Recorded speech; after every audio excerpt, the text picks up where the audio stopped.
Voy a intentar ser breve. No, la verdad, señor ministro, si hubiera asistido a las audiencias que pedimos en esta legislatura por alguno de los temas que queremos tratar, seguramente hubiéramos tardado menos tiempo, nuestro bloque hubiera demorado menos tiempo en pedirle respuestas, que lamentablemente fue lo que surgió de cada uno de los diputados y diputadas, ¿no? En materia de seguridad. Ahora me explayo, señor ministro, no se preocupe. Voy a tratar de ser breve. Hola, presidente. Voy a tratar de ser breve con algunas cuestiones que nos preocupan muchísimo, señor ministro. Habló de salud en la ciudad de Buenos Aires y no mencionó a la salud mental. Yo no sé si usted está al tanto de cuál es la situación de salud mental en la ciudad de Buenos Aires. Le voy a hablar de un programa, de un dispositivo que tiene la ciudad hace más de 20 años, ADOPI. En los últimos años dejaron de trabajar 22 profesionales, el 42% del dispositivo, de los cuales 13 eran psiquiatras, 5 trabajadores sociales, 4 psicólogos. De esos profesionales solo se incorporó un psiquiatra. Se desarmaron 4 equipos, 3 de los cuales eran de ADOPI, representando el cierre del 50% de los equipos que intervienen con niños, niñas y adolescentes. Solo se cuenta con una psiquiatra infanto-juvenil para toda la ciudad de Buenos Aires. El 60% de los equipos están incompletos. 28 de los 31 profesionales de ADOPI continúan cobrando su salario bajo el régimen de guardias comunes o aplanadas. Desde marzo del 2003 están tratando de coordinar con el responsable del área sin respuesta, lamentablemente. Lo escuché hablar de algunas muy pocas obras que se están llevando adelante en los hospitales de la ciudad de Buenos Aires. Yo no sé si usted está al tanto, señor ministro, que está pendiente todavía, y se lo pedimos en cada una de las sesiones, que pongan en funcionamiento el banco de huesos del Hospital Álvarez. Hace 20 años que funcionaba hasta que llegaron ustedes, lo cerraron y nunca más lo abrieron.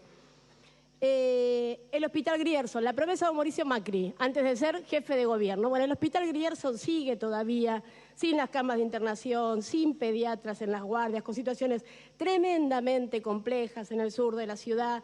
Digo, me puedo extender, digamos, ya lo sabemos, bueno, no sé si usted lo sabe, pero el tema del pediatra es un drama en la Comuna 8 y lamentablemente sigue sin respuesta.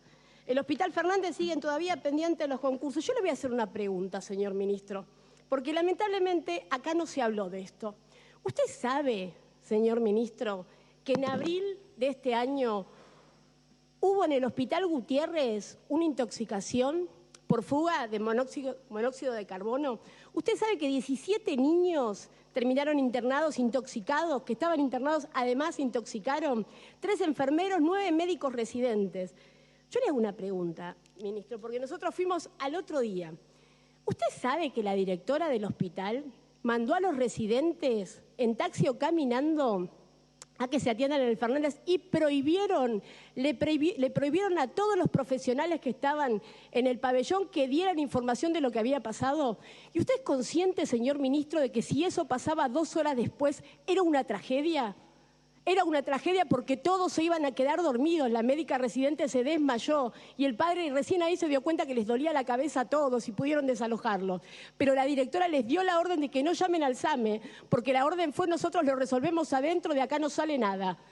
Anteriormente, en el año 2019, también había habido una situación similar. Obviamente no pasó nada, nunca se investiga, todo se cierra como siempre. El Hospital Piñeiro. Seguimos. Usted me prometió ya hace varios años la obra de consultorios externos. Todavía no empezó, ¿eh? Todavía no empezó.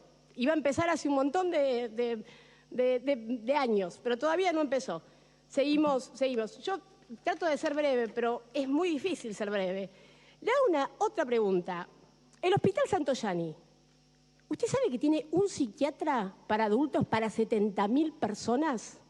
Un psiquiatra para 70.000 personas. Dígame cómo hace ese psiquiatra. ¿Sabe lo que pasa con esos psiquiatras? Termino y después le voy a 12 SAC. El Hospital Udaondo, ratas. El problema de las ratas. Le cuento, ministro, en el Hospital Udaondo, en la campaña anterior, fueron 5 veces a inaugurar el área de cuidados paliativos. 5 veces. Después de dejarlo años sin funcionamiento porque no había enfermeros. 5 veces lo inauguraron. Están nuevamente necesitando enfermeros. La maternidad Sardá. ¿Será posible que en algún momento pongan en valor el banco de leche de la maternidad Sardá? Podría hablar de los ESAC, de un montón, pero no hablar nada más. Hablamos porque este bloque va va, se informa, habla con los trabajadores, le eleva a sus ministros las cosas, Lo mandamos a la comisión, que no se trabaja, y le elevamos a los ministros las cosas. Lamentablemente nunca tenemos respuesta. 2 CESAC nada más, dos solamente, ministro. El CESAC 31. ¿Sabe usted que el jefe del CESAC 31 2 veces se electrocutó dentro del CESAC porque pierde agua? ¿Sabe que el caño de la casa que está arriba, que el IBC no interviene, tiene una fisura la cloaca? ¿Sabe dónde caen? Caen en el vacunatorio. Que si quiere ir a verlo, fíjese, caen en el vacunatorio y los profesionales, las enfermeras hacen lo que pueden para trabajar en esas condiciones. El CESAC 24, no sé si lo conoce, señor ministro, quizá no. ¿Sabe por qué no lo debe conocer? Porque la Ciudad de Buenos Aires se niega a darle a esos trabajadores, a brindarle a esos trabajadores seguridad. Es un hospital en el que le gatillaron al médico en la cabeza. El CESAC 24 tiene infinidad de problemas. Uno, que no tiene pediatra, no tiene fonoaudiólogo, no tiene psicopedagogo, no tiene psiquiatra infantil. Tenemos 150 chicos, señor ministro, porque el psiquiatra concursó para otro hospital. 150 chicos que tienen firmada la receta para medicación. ¿Qué pasa? El psiquiatra se fue.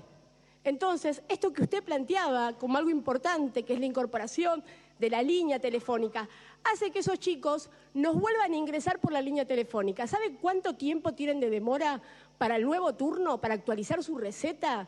2 años y medio, señor ministro.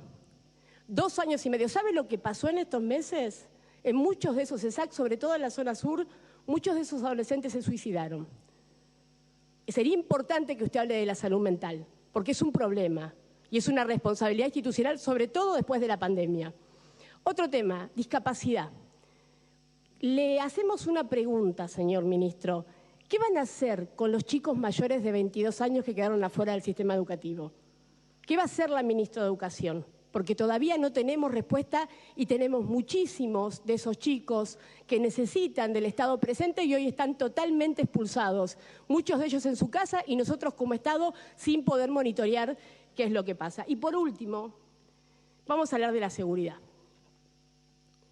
Voy a tratar de ser breve, pero va a ser difícil. Señor ministro, yo no sé si usted se acuerda, pero en noviembre del 2019 usted vino a hacer su presentación y desde este bloque le preguntamos por 5 policías. Usted planteó, textual, que estaban brindando servicio como custodias por una orden judicial. Mariano Flores, Javier Bustos, María Mercedes Funes Silva, Emilio Mata, Jonathan Nievas. Resulta que después, en mayo del 2020, en mayo del 2020, el juez Villena encuentra que nosotros teníamos muchísimos policías de la ciudad como miembros de la Agencia Federal de Inteligencia, una AFI paralela, que espió a nuestro propio ministro de Seguridad en ese tiempo, Diego Santilli. Yo me pregunto, señor ministro, no tuvimos respuesta, lo citamos, ahí voy a la primera aclaración que hicimos. Lo citamos en ese momento y usted no vino a explicar sus dichos y qué hacían esos policías y qué pasa con esas causas y qué investigación hizo la ciudad. No pasó nada. Como lo citamos también para que nos explique qué pasa con el policía Arshak Arañán, que lleva más de 4 años y medio desaparecido. ¿Y qué pasa con los policías que tenemos como sospechados de haber sido parte de la desaparición del agente Arshak Arañán, que siguen siendo policías de la ciudad? Y no vinieron a explicar nada, Y resulta que después se filtra un audio, se filtra un WhatsApp, donde tenemos a nuestro ministro de Justicia y Seguridad como parte de un grupo, los huemules que viajaron juntos como una banda de adolescentes.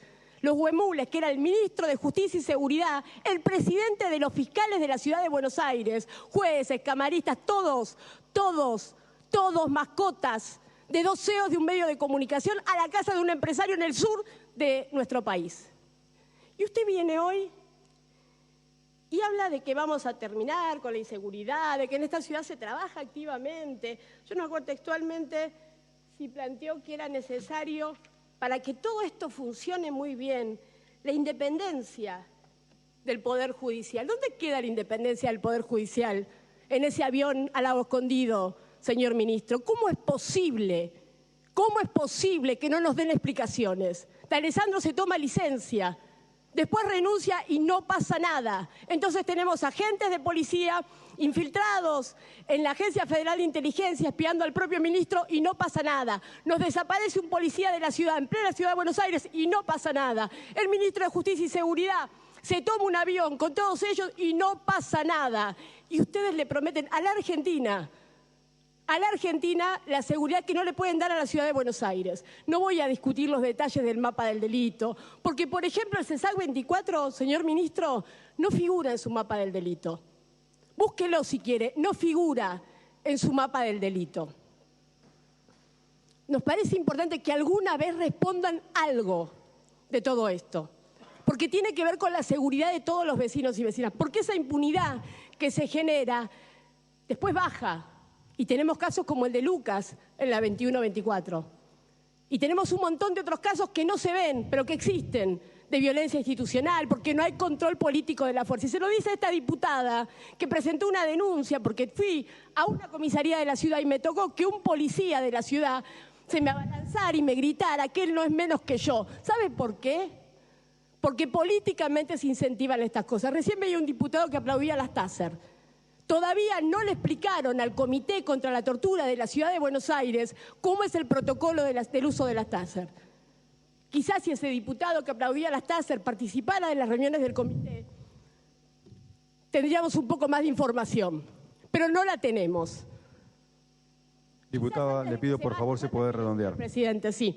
Quizás antes de que se vaya, alguna, no todas, pero alguna de estas preguntas tengan alguna respuesta. Y le digo algo, señor ministro, la impunidad no es para siempre. No es para siempre. Somos la única ciudad de la Argentina que tiene un policía desaparecido en democracia. Dijimos nunca más, también para la policía. Y ustedes no movieron un solo dedo buscándolo. ¿Qué es lo que quieren? ¿Que naturalicemos la desaparición de personas para después naturalizar esos discursos que dicen cárcel o bala? No, no se lo vamos a permitir. Desde este bloque no se lo vamos a permitir. Muchas gracias, señor presidente.